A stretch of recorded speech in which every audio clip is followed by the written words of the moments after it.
Salut à tous. Salut tout le monde. C'est Valéot. Écoutez, aujourd'hui on est là pour vous présenter deux châssis. Donc l'Alien, qu'on utilise déjà depuis un petit moment, mais cette fois-ci dans sa version Slammer, donc c'est-à-dire avec la batterie plus proche du centre de gravité, et le Reverb avec sa nouvelle PDV Wolf, ici même, qui vient juste de sortir et qui pour nous rend le châssis viable enfin à l'utilisation.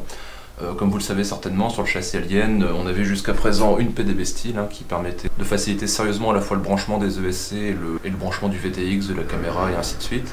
Avec la PDV Wolf qui est sortie, on peut cette fois-ci faire la même chose avec le Reverb. Et l'idée, c'est d'essayer de vous présenter donc aujourd'hui dans cette première vidéo les deux châssis. Et comme ça, à l'œil nu, vous les montez et essayez de voir quels seront les avantages et les inconvénients. Voilà, à tout de suite. Donc on commence par l'Alien, l'ancien modèle, c'est ça?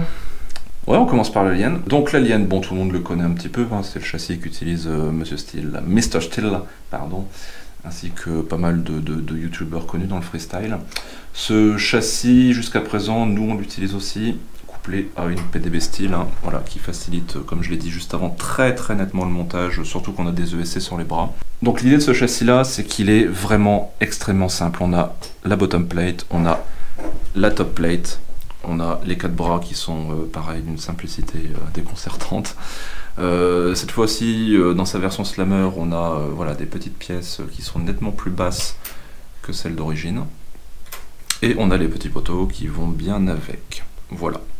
Nous, ce qu'on peut dire jusqu'à présent de ce châssis, c'est qu'on en est vraiment très content. La forme globale du châssis, sa solidité, sa rigidité qu'on arrive à obtenir en le montant.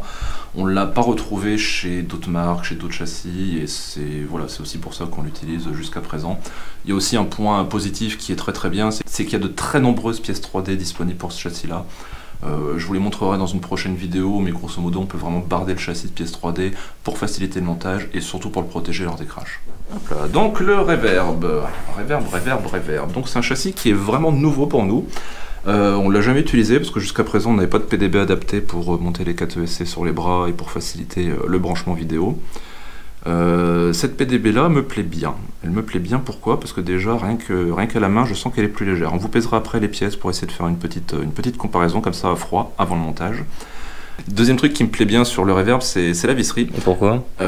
Simplement parce que cette fois-ci elle est en acier. La visserie de l'Alien, c'est vrai que je vous l'ai pas montré, mais elle est en aluminium et très sincèrement mieux vaut ne pas l'utiliser, c'est beaucoup trop fragile. Alors certes c'est léger, mais c'est d'une fragilité terrible et au moindre crash vous cassez de la vis sans arrêt, c'est une catastrophe. Donc à voir si on va utiliser nous la visserie fournie avec le Reverb. C'est pas sûr parce que du coup on a pris l'habitude nous avec l'Alien d'utiliser du titane. Voilà, du petit titane, de la visserie titane qui est a priori quand même plus adaptée parce que quasiment aussi solide que l'acier et surtout beaucoup plus légère. Alors qu'est-ce qu'on remarque sur le Reverb? Première petite chose marrante, le micro n'est pas soudé, donc à vous de voir si vous le mettez ou non. Bon, pour ma part je pense que je le mettrai pas parce que j'en ai pas l'utilisation. Quoique si, en fait je le mettrai pour tester, pour savoir si on a un meilleur retour. Effectivement, je sais pas du tout si c'est le même micro. Enfin, visuellement, ça ressemble drôlement. Ça ressemble beaucoup, oui. Ouais. Donc on verra, on verra ce que ça donne. Deuxième chose intéressante, c'est que cette fois-ci, le support de l'hypo est en mousse. Alors moi personnellement, je l'utilise pas parce que je mets un petit scratch, pour donner encore un peu plus de maintien à la batterie. Mais le support en mousse est quand même nettement plus léger que le support de l'Alien qui était ici en plastique. Et lui, il pèse une petite tonne. C'est clair. Qu'est-ce qu'il y a d'autre de différent? Écoutez, des soft mounts qui sont livrés directement avec... C'est cool. Il me semble que c'était avec la Wolf PDB. Ouais, avec la PDB, ça, oui. Ça doit être livré avec la PDB. Pas de certitude. Mais bon, c'est vrai que jusqu'à présent, nous ne les utilisait pas sur le Kiss V2. Pour l'occasion, je pense que je vais monter les deux avec des soft mounts et puis on verra. L'autre petite chose qu'on peut remarquer, ce sont les poteaux aussi. Alors les poteaux qui sont quand même légèrement plus haut.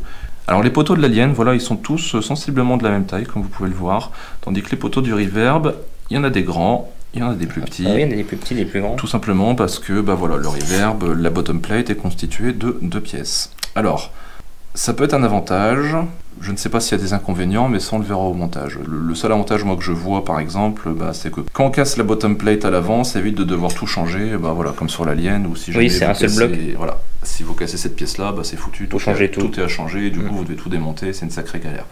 Je ne sais pas dans quelle mesure sur le Reverb on pourra éviter cette étape un peu fastidieuse du changement.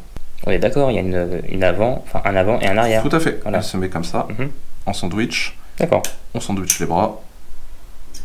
Enfin, c'est plutôt dans ce sens-là en fait. L'arrière est censé être plus haut que l'avant. Ok.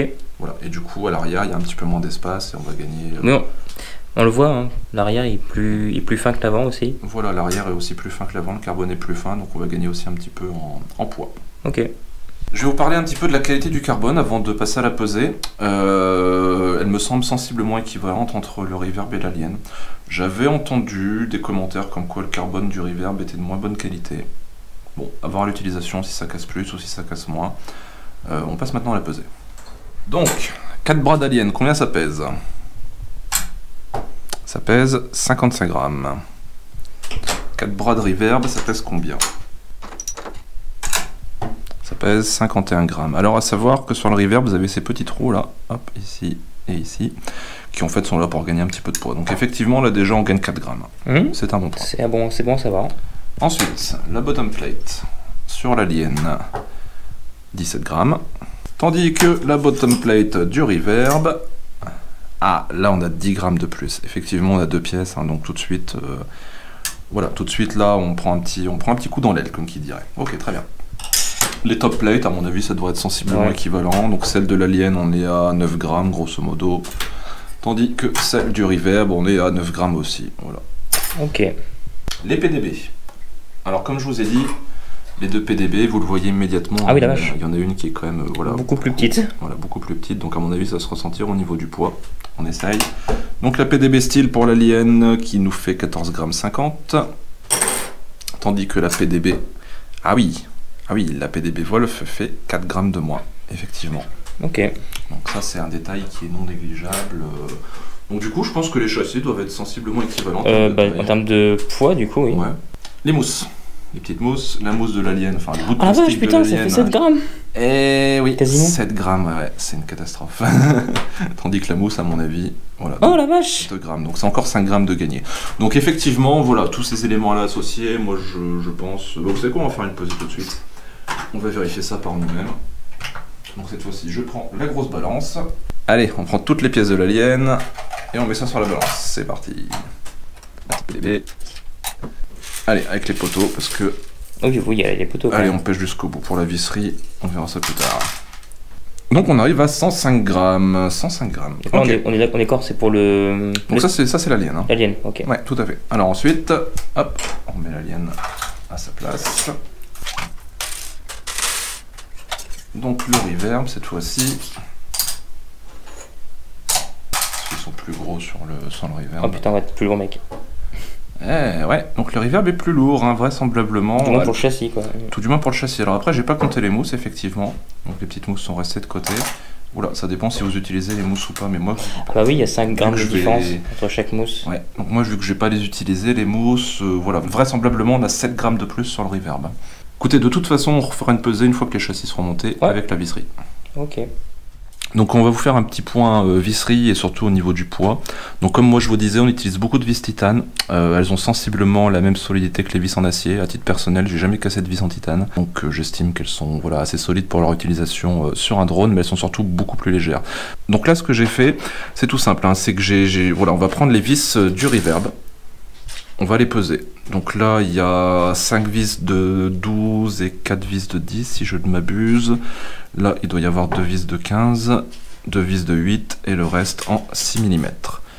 Voilà, donc on prend toute cette joyeuse compagnie et on met tout ça sur la balance. Je fais ta gueule parce que j'ai pas de conteneur. Voilà, on va y arriver quand même. Hein. Voilà, donc la visserie complète du Reverb, donc sans compter les protections de vis, les soft mount et ainsi de suite, on arrive à, enfin tout ce qui est visserie remplaçable, on arrive à 16,20 grammes. Et si je prends l'équivalent ici, qui est donc en vis titane, donc c'est le même nombre de vis, hein, avec les mêmes tailles, à la différence près que chacune des vis, voilà, a un pas de vis qui est plus gros que certaines des vis sur le Reverb. Hein. Par exemple ces vis là, si vous les forcez un peu trop, vous les foirez instantanément. Voilà, donc en sachant que ce sera une vis qui sera plus facile à visser et qui n'a aucun risque de foirer. Hop. Non. On se pas le temps ça.